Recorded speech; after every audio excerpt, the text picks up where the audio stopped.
E saindo Pedro o seguiu, não sabendo que era real o que se fazia por meio do anjo, porque tudo lhe parecia uma visão. Passaram a primeira e a segunda guarda, e chegaram ao portão de ferro que dava para a cidade.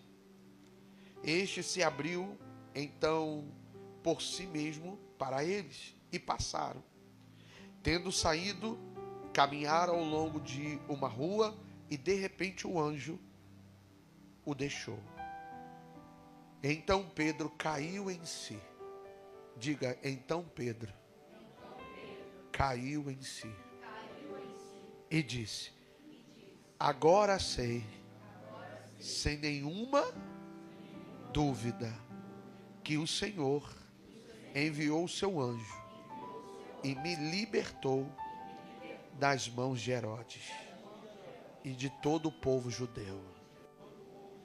Irmãos, eu quero falar sobre esse homem. Já faz tempo que eu não falo sobre Pedro. E nestas madrugadas, eu passei 10 madrugadas aqui, de 9 a 10 madrugadas, junto com os meninos aqui, em oração. E o Senhor, Ele falou comigo a respeito da vida de Pedro. E eu fui para casa meditar, estudar. E ao longo dessa semana eu fui mastigando essa palavra. E o Senhor, Ele falou muito forte no meu coração alguns mistérios da vida de Pedro, que eu sou um estudante da vida de Pedro. Eu devo ter mais ou menos umas 30 mensagens falando de Pedro. Mas eu percebo que Pedro ainda não é um Pedro. No capítulo 12 de Atos dos Apóstolos. Eu comecei a perceber por quê. Comecei a perguntar ao Espírito Santo: por que, Senhor? Que luta era essa deste homem? E você vai entender algumas coisas nessa noite, e talvez algumas delas façam sentido com a sua vida. Vale a pena a gente entender, pessoal, que os dias na vida de Pedro eram dias terríveis. Eram dias terríveis. E por quê? Eram dias de perda, eram dias de morte.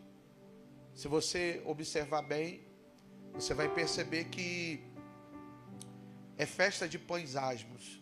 Eu já preguei isso aqui. E a festa de pães asmos representa a festa do luto, aonde se serve o pão sem fermento, o pão seco, e representa a tristeza, luto. Então era a festa de pães asmos, a Páscoa havia passado, o cordeiro havia sido sacrificado, seu melhor amigo, que era Jesus, havia morrido, não estava mais presente com ele. E o contexto da história, no capítulo 12, nós lemos o capítulo 6, no capítulo 12 em seguida, no 1, 2 e 3, você vai perceber que além de Jesus ter morrido, agora vai morrer também Tiago. Tiago, que era um amigo íntimo também de Pedro. E segundo os livros Heróis da Fé, Tiago vai morrer de forma brutal pelas mãos de Herodes. Então os dias para Pedro eram dias difíceis, eram dias terríveis, dias de perca, dias de morte. Só que nós vamos começar a perceber algumas coisas na vida de Pedro. Por exemplo, Jesus morreu, Tiago morreu. Eu quero acreditar que Pedro talvez buscou a presença de João, mas João não estava presente.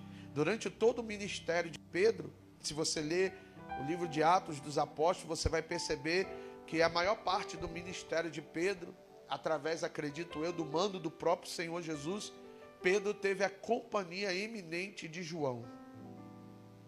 Porém, dessa vez, quando Pedro ele é preso, João não estava. João estava em missão, João estava evangelizando.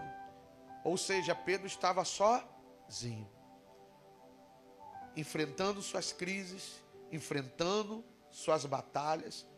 E eu quero abrir uma lacuna para fazer você entender que as nossas maiores crises infelizmente, a gente pode até ser casado, a gente pode até ter filhos, mas as nossas maiores crises, nós vamos ter que enfrentar elas sozinhos. Porque muitas das vezes Deus prepara cenários para que nós possamos enfrentar essas crises sozinhos, para que de alguma forma haja um mover e um despertamento do propósito que Ele tem para a nossa vida. Amém? Essa passagem me faz entender que apesar de toda a chamada, toda a unção, toda a autoridade que estava sobre a vida de Pedro, ele ainda vivia em conflitos consigo mesmo. E por quê? Aonde o Senhor achou isso? Simples. Porque a palavra de Deus vai dizer que Pedro, ele tem poder, ele tem autoridade. Imagine você, Jesus chegou para Pedro e disse: eis aí vos dei poder e autoridade para pisar na cabeça de serpentes e escorpiões. Nós estamos no capítulo 12, aonde um Pedro cheio de poder, cheio de autoridade, tendo uma chamada incrível, tendo um ministério avassalador, e eu já vou falar sobre o ministério avassalador de Pedro, um ministério grandioso, temível. Só que nós vamos encontrar Pedro no capítulo 12, nu, dentro de uma prisão. E vale a pena destacar para os mais estudiosos que toda vez que Pedro se despia é porque algo errado estava acontecendo com ele. Quando ele vê Jesus na praia, a consciência dele pesa que ele tira a túnica de cima de si, fica nu e pula dentro d'água.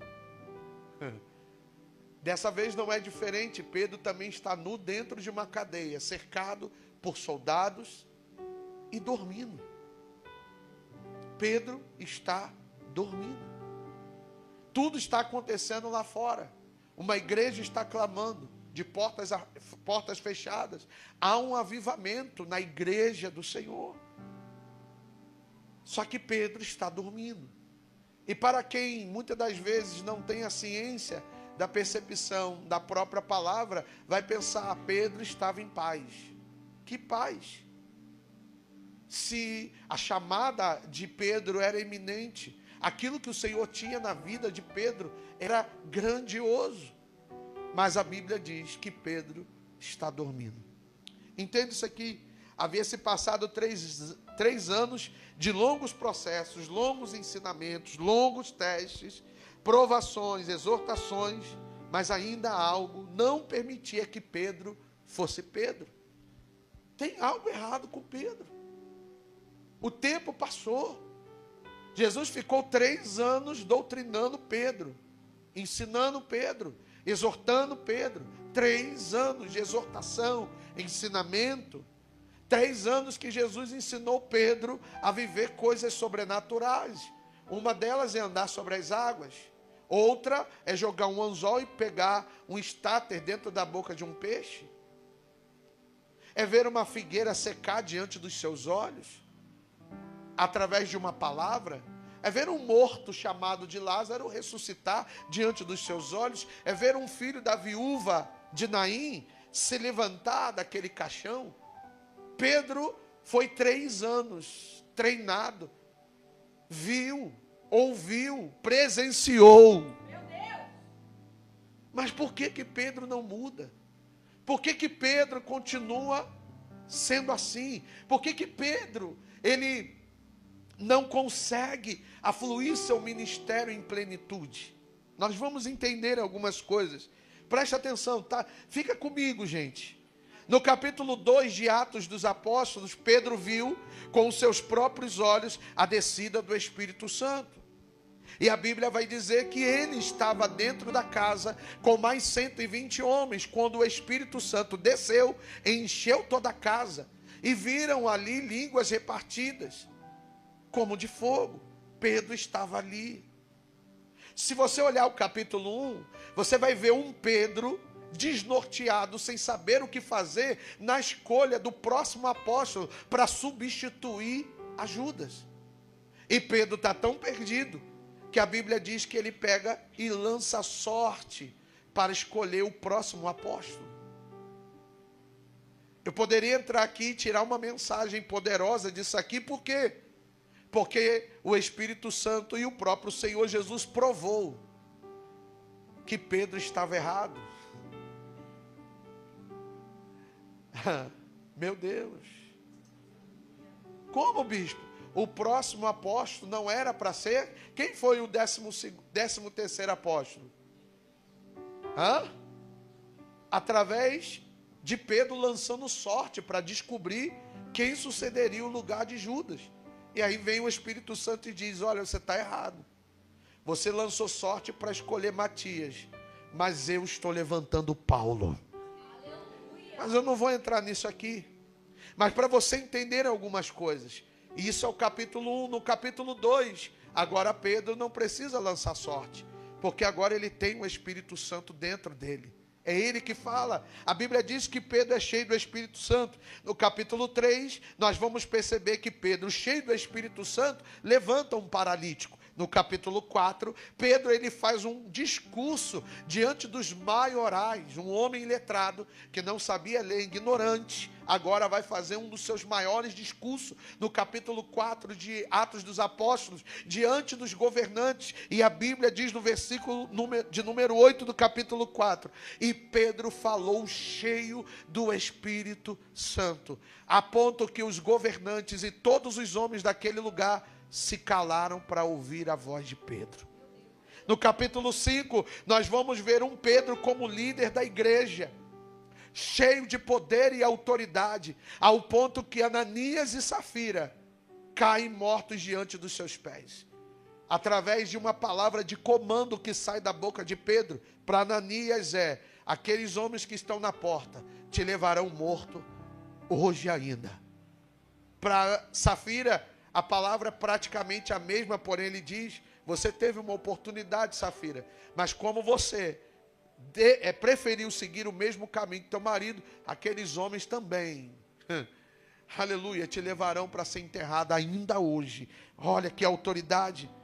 E aí nós vamos ver, no capítulo 8, Pedro libertar com autoridade um homem chamado Simão, conhecido também como o bruxo.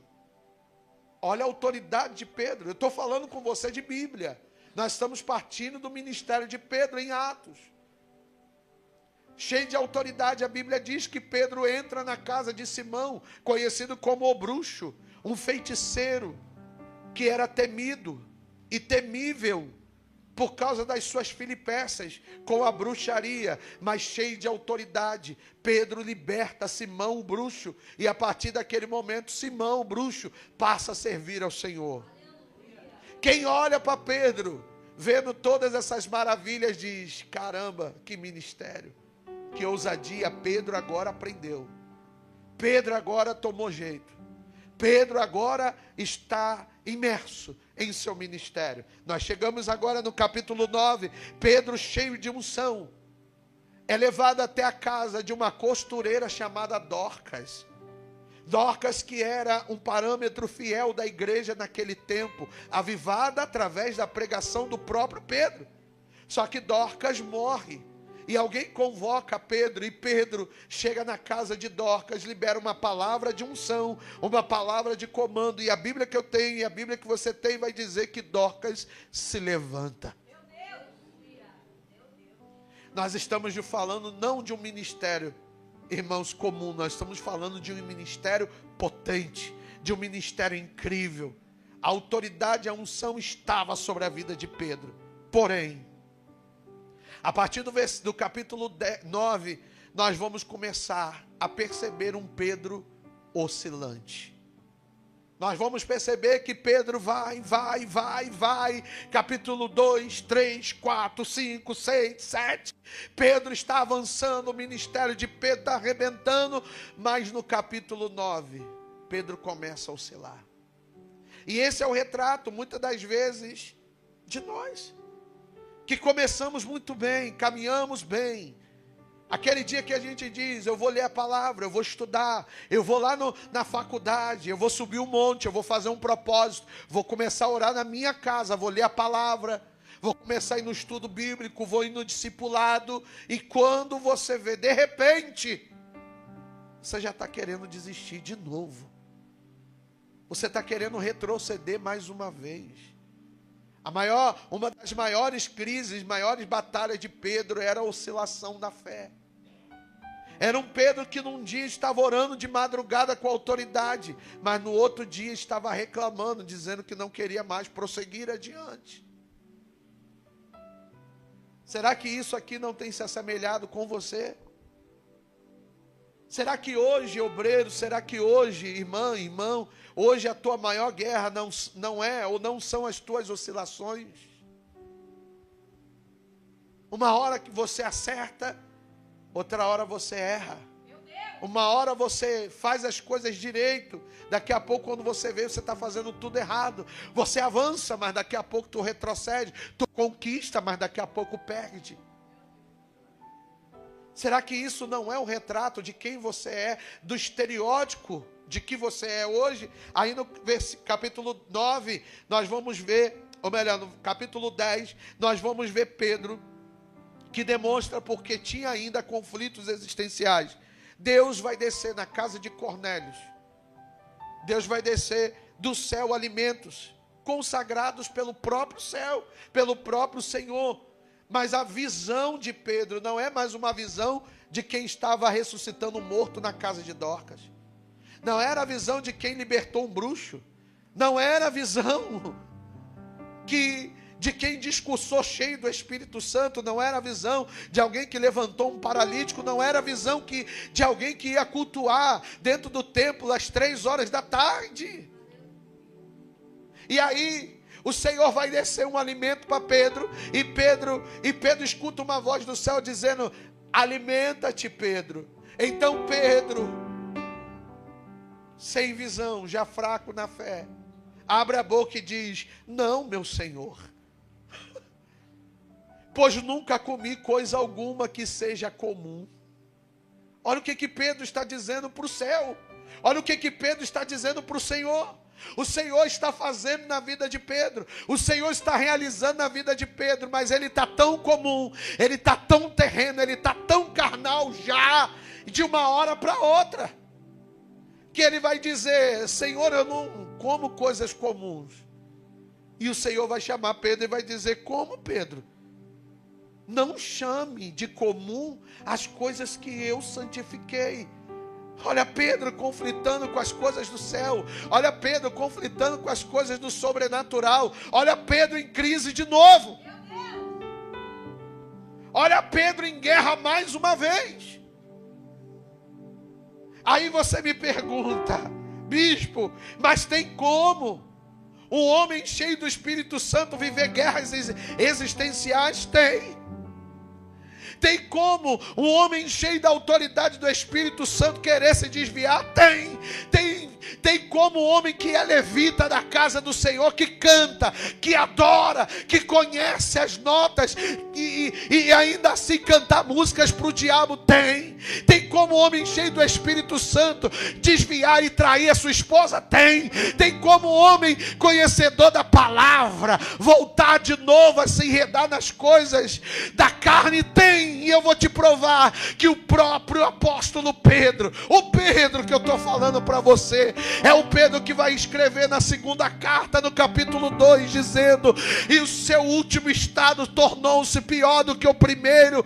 É como se o cão voltasse ao seu próprio vômito. É como se a porca lavada voltasse a volver-se no lamaçal mais uma vez. Pedro está falando de quem? Pedro está falando dele. Pedro está discursando e falando: eu, por muitas vezes fui esse cão que voltei ao vômito. Por muitas vezes eu fui a porca lavada que voltou a se envolver no lamaçal de novo. Eu quero te confrontar com essa palavra e te perguntar: quantas vezes você vai voltar ao teu próprio vômito? Quantas vezes você vai voltar a se envolver no lamaçal, na lama de novo? Até quando você vai viver essa vida omissa?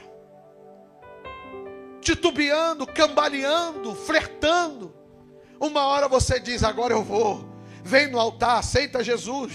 Esse ano você deve ter aceitado Jesus mais de 20 vezes.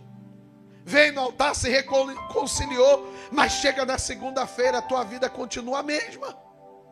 Você não tem atitude, você não se posiciona.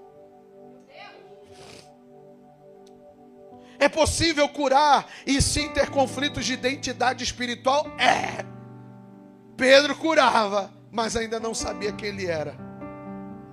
É possível ser cheio do Espírito Santo e ainda não entender a plenitude do seu ministério? Sim.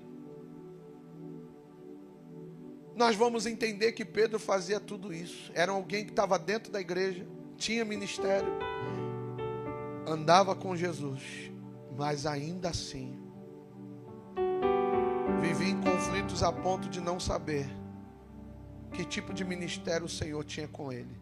E olha, toda pessoa que não sabe, não tem noção do seu ministério, leva uma vida inconstante.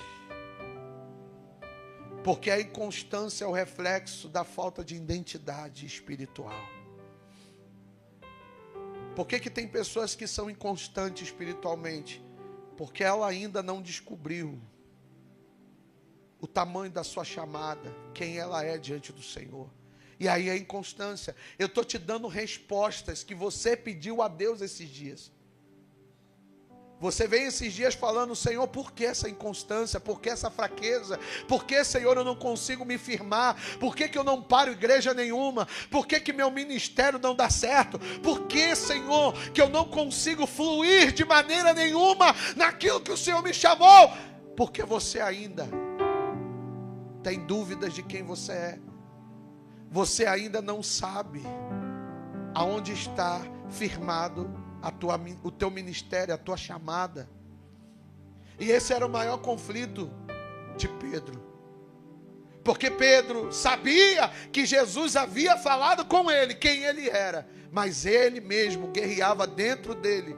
E eu posso te falar por quê? Pergunte por quê, bispo. Porque a maior dificuldade de Pedro era aceitar aquilo que o Senhor queria fazer na vida dele. Os teus maiores conflitos é por você não aceitar o que o Senhor tem para você. Porque quando alguém te chama de missionária, tu diz: está amarrado. Porque quando alguém te chama de obreiro, tu fala: cruz credo, Deus me livre. Porque quando alguém te chama de levita, você diz: eu não quero aparecer, eu não gosto, eu gosto de ficar escondido. Você gosta, mas o Espírito Santo. Então as nossas maiores guerras é aceitar algo que eu já sei que tem para mim. E é por isso que eu fico oscilando.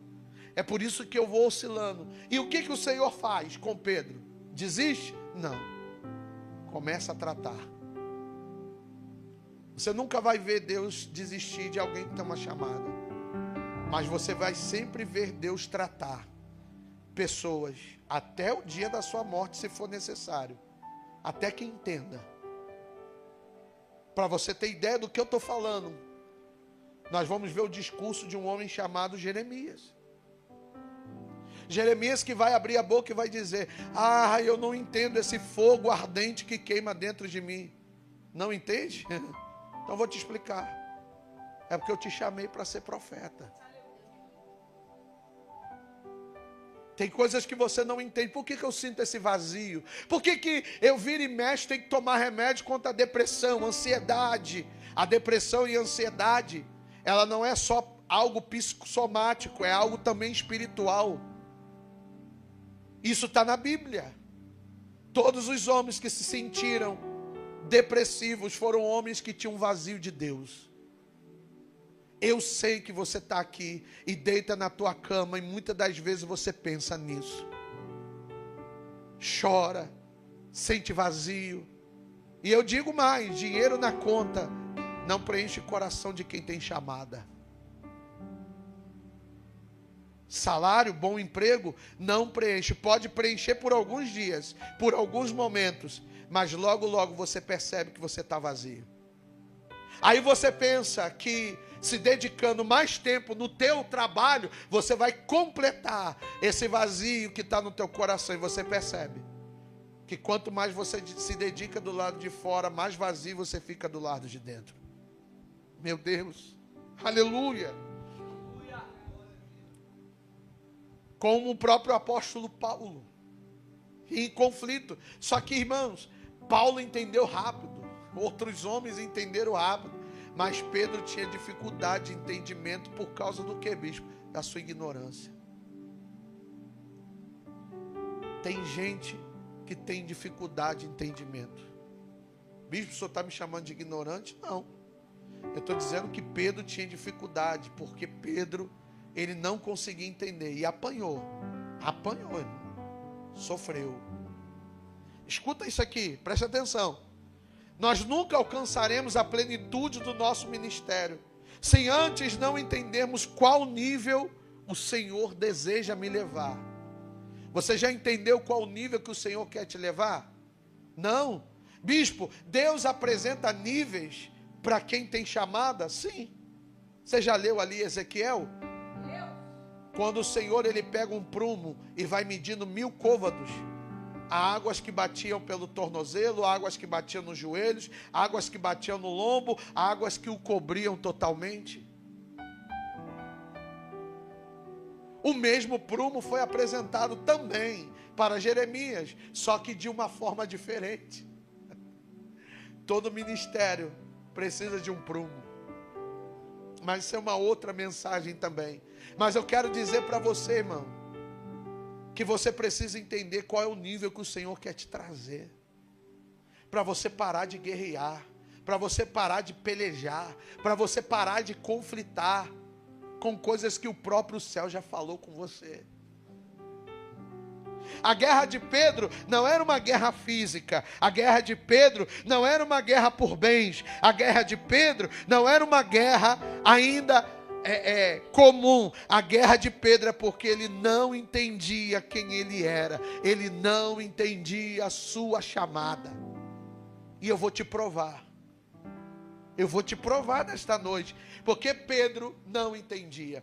E aí o doutor Alderi Nelson Rocha, ele vai dizer uma frase perfeitamente inclusiva, que encaixa para este tema, e ele diz o seguinte: o homem que vive muito na realidade, tem dificuldades de entender o sobrenatural. Oh, meu Deus. Por que Pedro, bispo, ele oscilava tanto? Porque Pedro vivia numa realidade. Porque Pedro vivia apegado às coisas comuns. Porque Pedro vivia se entretendo com coisas comuns, cometendo os mesmos erros, preocupado com coisas naturais. Eu vou te confrontar direto e, por favor, não leve isso para o pessoal, tá? Mas sabe por que você é assim, oscilante? Sabe por que você não consegue fluir teu ministério em igreja nenhuma? E olha que você já caminhou bastante, hein? Você já foi para muitas igrejas. Mas por que teu ministério, tua chamada não flui? Simples. Porque teu coração está apegado ainda a coisas terrenas. Você se deleita em coisas naturais. Dinheiro, bens, aplausos, carro, moto. Deixa eu falar uma coisa para você. Você não é igual aos outros. Vou te contar uma novidade. Você não é igual àquela irmãzinha que bota o shortinho, que vai para night, que bota chinelinho, a melicinha, que sai por aí. Irmãozinho, você não é natural. Você não percebeu ainda? Você ainda não entendeu que você não é uma pessoa comum. Mas você insiste em ser ou se espelhar em alguém lá de fora. É alguém lá da terra, lá do mundo. E o Espírito Santo chamou nesta noite para dizer para você: ei,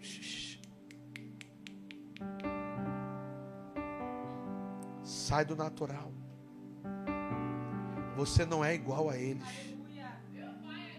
Você não pode se comparar a esse povo. Esse povo que você olha no Instagram e vê cheio de dinheiro e tu diz: ah, é isso aí. Esse povo que você vê lá no Kauai, dizendo, posta todo dia, e aí você vai crescer, vai ganhar dinheiro. Ah, porque eu quero ser influencer.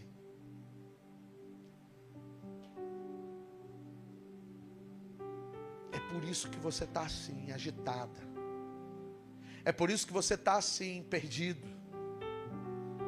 É por isso que dentro da tua cabeça está assim um conflito, uma guerra. É por isso que você não tem força para orar. É por isso que você não tem força para fazer nada daquilo que é do céu. Porque você está na terra. Você está apegado terrenamente nas coisas da terra. É por isso que tu não entende as lutas do teu casamento. Porque você está na terra. Você quer comparar o teu casamento cristão com o casamento mundano. Você quer comparar a tua vida cristã com uma vida mundana. Você não é igual. Versículo 6, entende isso aqui? É o caminho já por fim. Na noite anterior ao dia que Herodes iria submetê-lo ao julgamento, Pedro estava dormindo entre dois soldados, preso com 2 algemas, e os sentinelas montavam guarda dentro do cárcere. Pedro estava como se nada tivesse. Será que o ministério de Pedro, essa questão de Pedro dormir, está parecendo com alguma coisa? Não? Jonas. A Bíblia diz que Deus queria um propósito na vida de Jonas. E Jonas estava num sono profundo. O ministério de Jonas lá fora. E Jonas dentro do barco, dormindo. Deus querendo falar com você na... Ai, Jesus, eu vou falar. Jesus querendo falar contigo no estudo bíblico e você dormindo. Jesus querendo falar contigo no discipulado e você dormindo. Meu Deus! Jesus querendo falar contigo no quarto de portas fechadas e você dormindo. E que tipo de sono é esse? Que tipo de sono é esse? É os barzinhos que você agora quer frequentar. Do nada agora, do nada. Agora você quer ir para barzinho, escutar música ao vivo. Do nada agora você diz, já posso ouvir, sentar aqui, ouvir essas músicas em inglês aqui. Não tem nada a ver. Do nada agora. Você quer ter uma vida secular. Do nada agora tuas amizades são seculares. Tuas palavras são seculares. Você agora fala como se fosse alguém comum.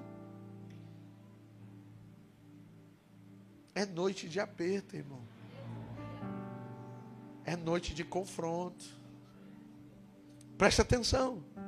O cárcere e as algemas não eram para humilhação, mas sim uma maneira de fazer Pedro se lembrar da autoridade que estava sobre ele.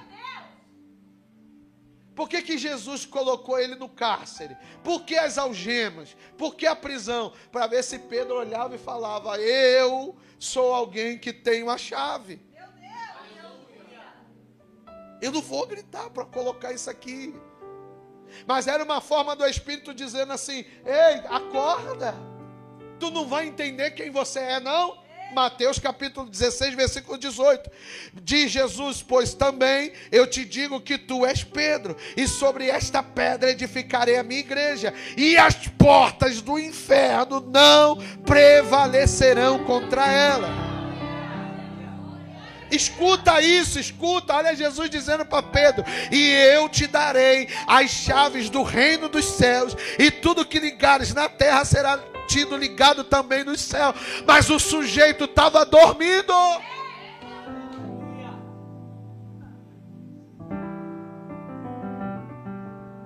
Que unção estava sobre a vida deste homem.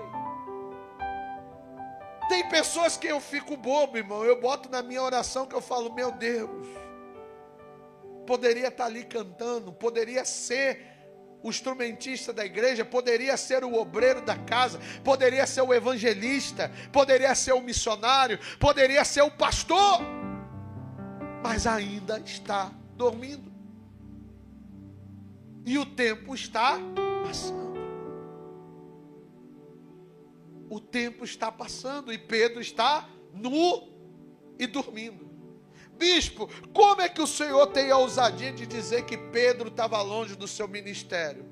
Simples. Porque a Bíblia vai dizer que quando o anjo desce dentro do cárcere, Pedro está sem capa.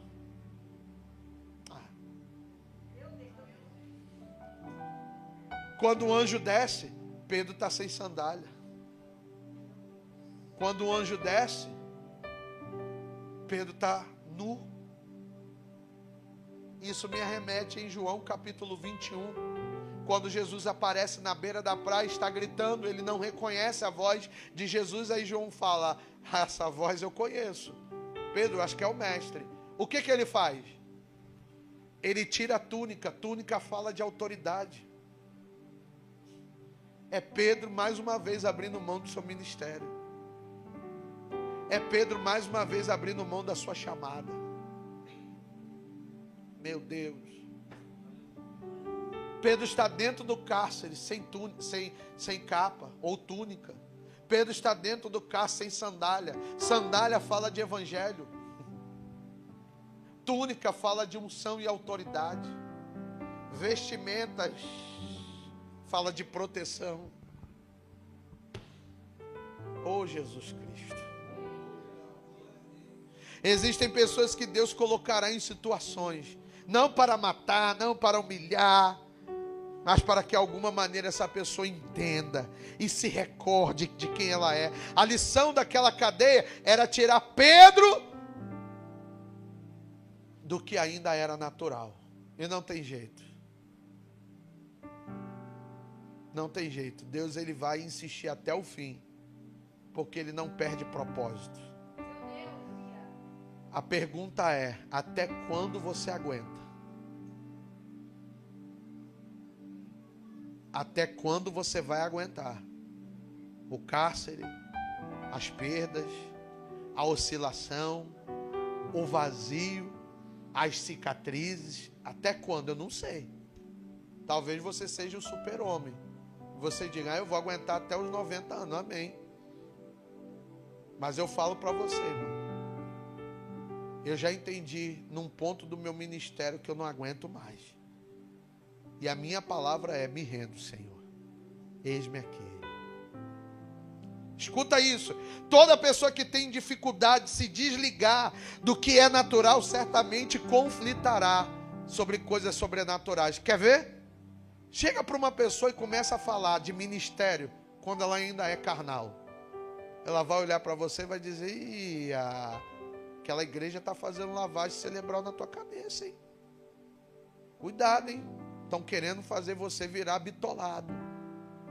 Porque toda pessoa que é carnal, ela tem dificuldade de estar imergida nas coisas do Espírito. Foi no caso do próprio Judas. Jesus falava de salvação, Judas pensava nas moedas. Jesus falava de novos céus e nova terra. Judas pensava que Jesus dominaria o reino dos romanos.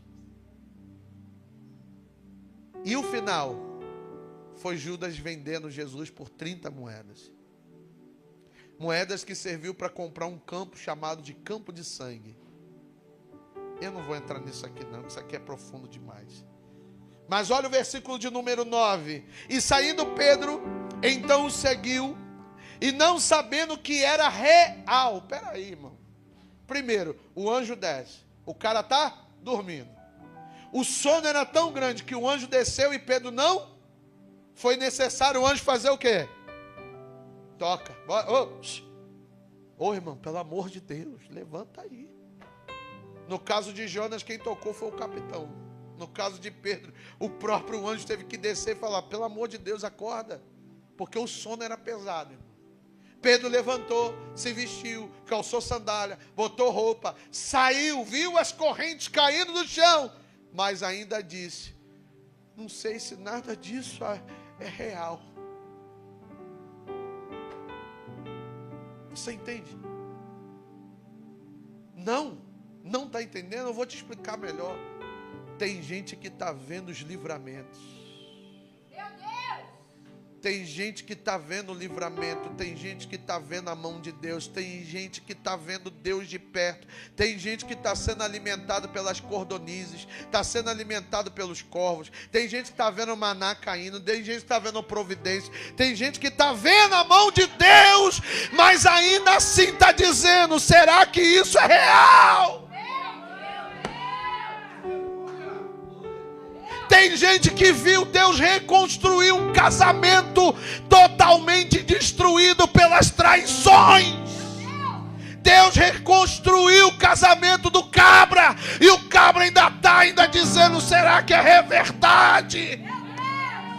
Tem gente que Deus está movendo, Deus está cuidando, Deus livrou da morte, Deus livrou do acidente. Tem gente que Deus está guerreando lado a lado com o cabra, mas o cabra ainda está perguntando: não sei se isso é verdade, não sei se é Deus mesmo.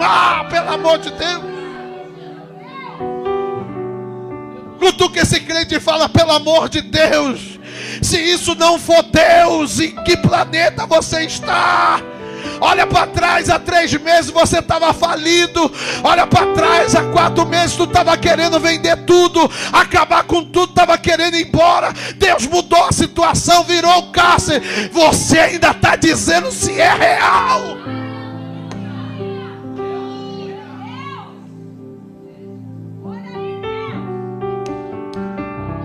Fala comigo bem alto. Pedro precisava ser Pedro, não Simão. Porque todas as vezes que Pedro errava, Jesus chamava ele de Simão. Mas todas as vezes que Pedro acertava, era de Pedro. Porque Pedro era o propósito. Oh, Jesus. Está na hora de você voltar a ser Pedro. Está na hora de você ser Pedro. Um homem pleno em seu ministério e uma vida com Deus. Mas só tem um jeito disso acontecer. Pergunte como. Como um Pedro volta a ser Pedro? Versículo 11. Então, Pedro caiu em si. Fala: então, Pedro caiu em si. Eu não sei quando você vai cair em si. Será que você só vai cair em si quando você tiver perdido tudo? Tudo que você ama? Porque a Bíblia diz também que Jonas só caiu em si quando ele percebeu que o capitão e os marinheiros estavam jogando tudo do barco para fora. Ou seja, tem gente perdendo porque você não está entendendo. Oh, Jesus. Bispo, Pedro caiu em si, está escrito aí, lê aí, versículo 11. E Pedro caiu em si. Ou seja, Pedro Lembra de uma passagem que fala sobre isso também? Eu sei que você lembra. Mas antes de você replicá-la junto comigo, vamos entender o significado da palavra cair em si. Prepara um louvor aí, irmão. Prepara um louvor aí. A palavra cair em si é reconhecer o erro. O que o senhor está dizendo, bispo? Eu estou dizendo que Pedro, ele caiu em si, ele reconheceu o erro. Sabe como é que se chama isso? Maturidade. Dificilmente você vai botar na cabeça de uma pessoa imatura que é necessário ela cair em si. E aí agora falando do jovem, do filho pródigo, a Bíblia diz que ele primeiro gasta todos os seus haveres. E quando ele está totalmente falido, desejando comer a comida dos porcos, a Bíblia diz que ele caiu que eu estou fazendo?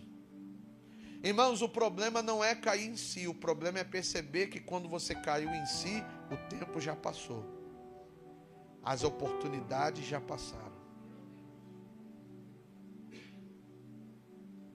Infelizmente,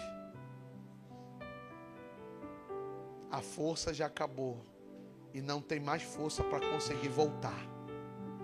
Bispo, isso está na Bíblia, tá? A Bíblia diz também, pelo próprio apóstolo Pedro, lê lá o capítulo 2. Você vai ver a pedrada que Pedro fala ali. Ele diz assim: é melhor que nunca tivesse conhecido, que depois de conhecerem, voltarem para trás, apartando-se do santo mandamento do Senhor. Você entende? Você entende isso, gente? Historiadores contam que após isso, e eu vou caminhando para terminar, quando Pedro então sai da prisão, cai em si, a Bíblia diz que o ministério de Pedro nunca mais foi oscilante. Pedro se levanta para ser alguém extraordinário e cumprir a sua chamada. E o negócio foi tão doido na vida de Pedro, que Pedro saiu de iletrado para se tornar escritor. Para. Pedro saiu de alguém iletrado para se tornar alguém extraordinário. Em um dos seus livros, Pedro ele vai dizer assim: irmãos, não vos estranheis o fogo ardente que surge no meio de vós, a fim de prová-los. É o Senhor. Em outro trecho dos seus livros, ele diz, num discurso: irmãos, nós precisamos ser a igreja que apressa a vinda do Senhor, porque se tais dias não fossem abreviados, não sobraria ninguém. E nos últimos dias da sua vida, o livro Heróis da Fé vai contar que Pedro está tão cheio do Espírito Santo, que na sua morte e no dia da sua crucificação, porque ele foi um dos únicos apóstolos que morreu como o próprio mestre, crucificado, de cabeça para baixo. E a sua última palavra foi: eu quero que vire a cruz de cabeça para baixo, porque eu quero olhar para o céu. Ali ele discursou, e no dia da sua morte, Pedro ganhou mais de 3.000 almas. O cabra estava morrendo, mas estava evangelizando. Irmãos, quando você entende quem você é, quando você entende seu ministério, você deixa de ser uma pessoa comum. Você deixa de ser um vaso emborcado. Quando você entende seu ministério e a sua chamada, tem aquela música: e eu me despedi dos meus pais. Porque eu termino falando de Eliseu. Eliseu foi um jovem que não teve dificuldade em entender seu ministério. Queimou suas carroças, tacou fogo em tudo, pegou os bois e entregou como um churrasco. E tem gente que não consegue desapegar.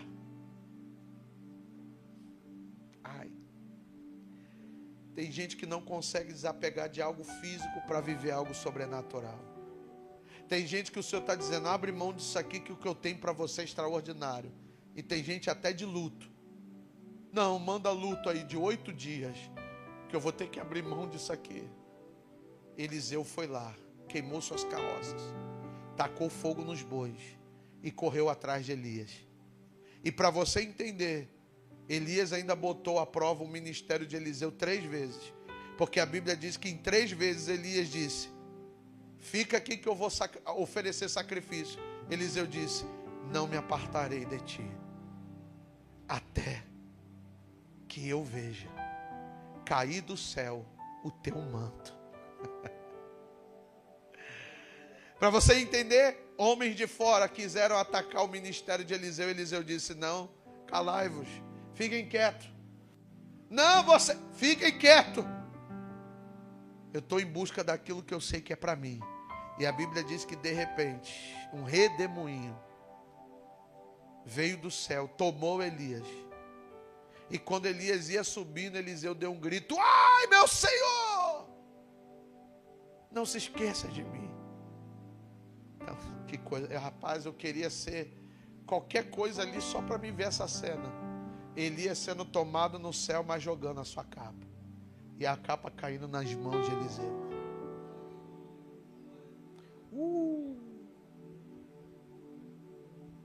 Eliseu, antes de vestir a capa, vai rasgar no meio um rio chamado Jordão. O que significa isso, bispo? Terminei. Por que ele rasga o rio Jordão? Por quê que era necessário rasgar o rio Jordão? Porque Jordão significa aquele que... Ele está dizendo, o tempo de descer acabou. Agora é o tempo de subir. É o tempo de conquistar. É o tempo de mostrar para todo mundo do que será feito da minha chamada e do meu ministério.